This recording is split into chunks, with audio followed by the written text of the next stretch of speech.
আসসালামু আলাইকুম, সবাইকে স্বাগত জানাচ্ছি বিডি ভিউজের সাপ্তাহিক আয়োজন অ্যারাউন্ড দ্য ওয়ার্ল্ডে। আন্তর্জাতিক অঙ্গনে ঘটে যাওয়া সপ্তাহের আলোচিত গুরুত্বপূর্ণ সংবাদ নিয়ে আপনাদের সাথে আছি আমি তৃষা তানিশা।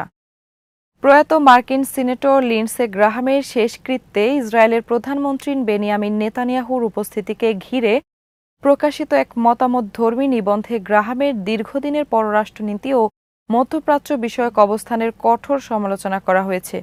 ওয়াশিংটন পোস্টের এক নিবন্ধে দাবি করা হয়, মৃত্যুর আগে প্রকাশিত একটি তথ্যচিত্রে গ্রাহামকে নেতানিয়াহুর সঙ্গে ফোন আলাপে দেখা যায়। সেখানে তিনি লেবাননে হিজবুল্লাহর বিরুদ্ধে ইসরায়েলের সামরিক অভিযানে যুক্তরাষ্ট্রের অংশগ্রহণ নিশ্চিত করতে প্রেসিডেন্ট ডোনাল্ড ট্রাম্পের সঙ্গে কথা বলার পরিকল্পনার কথা উল্লেখ করেন। একই সঙ্গে তিনি ইরানের বিরুদ্ধে কঠোর নীতিকে নিজের অন্যতম বড় অর্জন বলেও মন্তব্য করেন বলে নিবন্ধে বলা হয়েছে।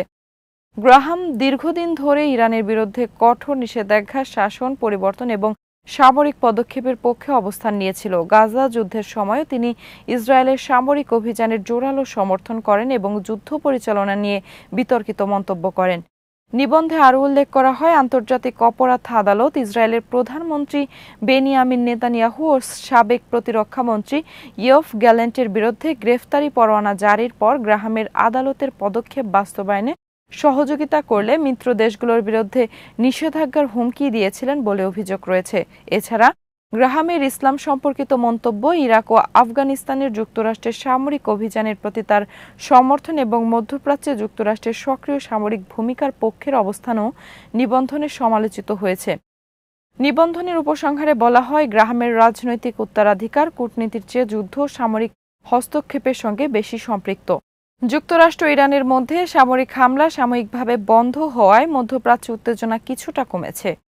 বিশ্লেষকদের মতে এই বিরতি শুধু সংঘাতের সামরিক স্থগিতাদেশ নয়, বরং এটি টেকসই শান্তি প্রতিষ্ঠার একটি গুরুত্বপূর্ণ কূটনৈতিক সুযোগ হতে পারে। দীর্ঘ কয়েক দশক ধরে যুক্তরাষ্ট্র ইরানের সম্পর্ক অবিশ্বাস, নিষেধাজ্ঞা, আঞ্চলিক প্রতিদ্বন্দ্বিতা এবং সামরিক উত্তেজনায় আবদ্ধ। অতীতে একাধিক সংঘাত সাময়িকভাবে থামলেও মৌলিক রাজনৈতিক বিরোধের সমাধান না হওয়ায় পরিস্থিতি আরও উত্তপ্ত হয়েছে।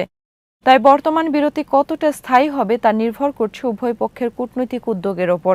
বিশেষজ্ঞরা বলছেন, সামরিক অভিযান কৌশলগত সাফল্য আনতে পারে, কিন্তু দীর্ঘমেয়াদী রাজনৈতিক সংকটের সমাধান করতে পারে না, বরং হামলা ও পাল্টা হামলা অবিশ্বাস বাড়ায় এবং নতুন সংঘাতের ঝুঁকি সৃষ্টি করে। এ কারণে বর্তমান পরিস্থিতিকে সংলাপ শুরু করার উপযুক্ত সময় হিসেবে দেখা হচ্ছে।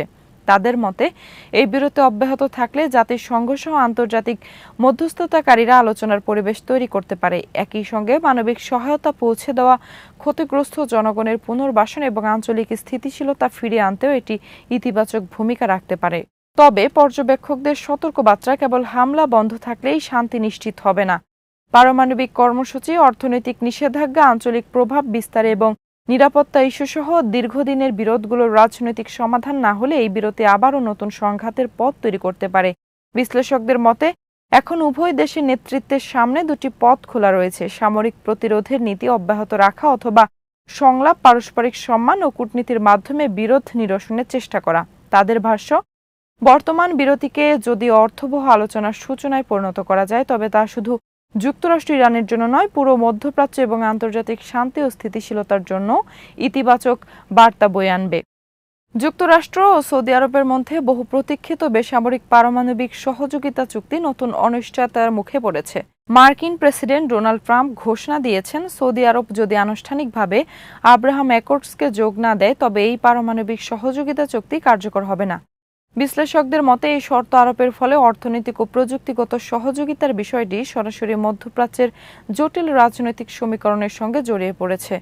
চুক্তিটির লক্ষ্য ছিল সৌদি আরবের ভিশন 2030 কর্মসূচির অংশ হিসেবে বেসামরিক পারমাণবিক বিদ্যুৎ উৎপাদন বাড়ানো এবং মার্কিন কোম্পানিগুলোর জন্য দেশটির পারমাণবিক খাতে দীর্ঘমেয়াদী বাজার নিশ্চিত করা। তবে এর সঙ্গে ইসরায়েলের সঙ্গে সম্পর্ক স্বাভাবিক করার শর্ত যুক্ত হওয়ায় পুরো প্রক্রিয়া জটিল হয়ে উঠেছে।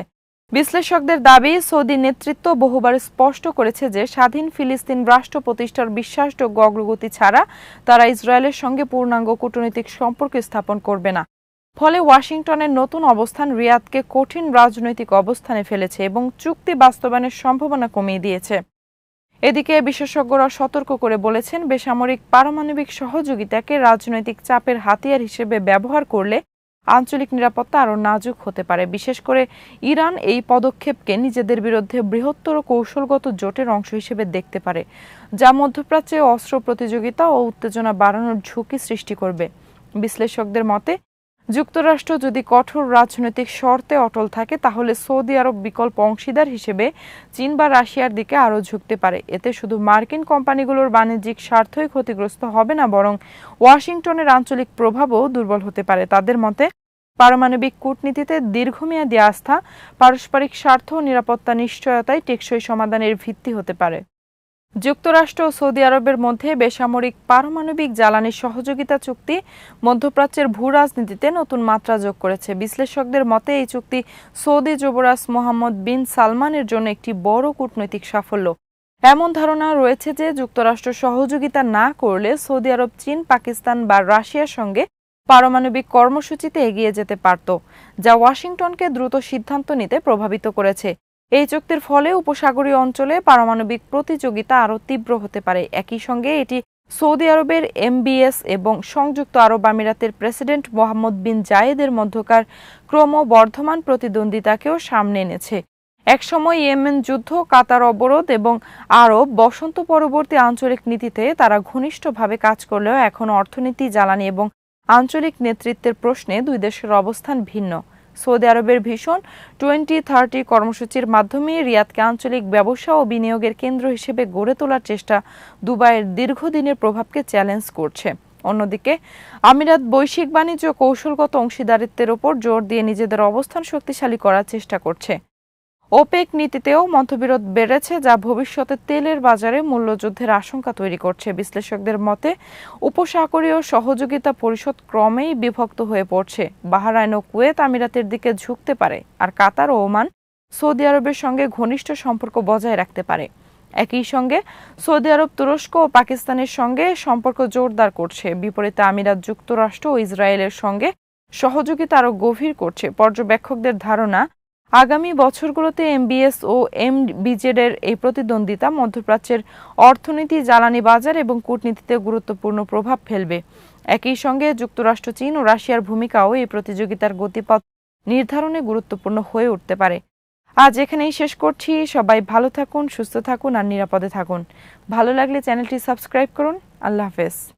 এই মাটির টানে সারা দুনিয়ার সেই সব মানুষের জন্য আমাদের সামান্য সংযোগ, মাত্র 30% টাকায় জমির মালিক হয়ে নতুন বাংলাদেশের গড়ে তোলার স্বপ্ন দেখা। বাংলা বসতি। এই মাটি আমার, এই জমিন আমার।